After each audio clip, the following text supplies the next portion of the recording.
नमस्कार शेतकरी मित्रांनो, पाहूयात काल भारतातून बांगलादेशात किती गाड्या कांदा निर्यात झाला, तसेच त्या निर्यात झालेल्या कांद्याला किती रुपयेपर्यंत बाजारभाव हे बॉर्डरवर निघाले आहेत. तसेच कांदा भावात सुधारणा झाली की घसरण याची सविस्तर माहिती आपण या व्हिडिओमध्ये पाहणार आहोत. तत्पूर्वी चॅनल जर नवीन असाल तर चॅनलला सबस्क्राईब करून शेजारील बेल आयकॉन प्रेस करा. घोळीदंगा बॉर्डरवरून काल 19 गाड्यांची एक्सपोर्ट ही झाली आहे. तसेच मेहदीपूर बॉर्डर येथून टोटल 23 गाड्यांची एक्सपोर्ट ही बांगलादेश येथे झालेली आहे.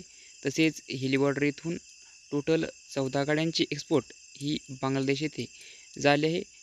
तीन ठिकाणी मिळून टोटल 56 गाड्यांची एक्सपोर्ट ही काल भारतातून बांगलादेश येथे झालेली आहे. तर बाजारभावाचा विचार केला असता मध्य प्रदेश येथून गेलेल्या कांद्याला काल बॉर्डरवरती 85 ते 89 टक्का म्हणजेच 60 ते 63 रुपयेपर्यंत बाजारभाव हे निघाले आहेत.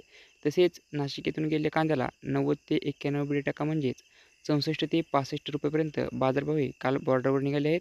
तसेच गुजरात येथून गेलेल्या कांद्याला 86 ते 88 टक्का म्हणजेच 61 ते 62 रुपयेपर्यंत बाजारभाव हे बॉर्डरवरती काल निघाले आहेत. तर हे होते कालचे एक्सपोर्ट कांदा बाजारभाव. व्हिडिओ आवडल्यास लाईक करा, शेअर करा. अशाच प्रकारचे नवीन व्हिडिओ पाहण्यासाठी आपल्या चॅनलला आत्ता सबस्क्राईब करा. धन्यवाद.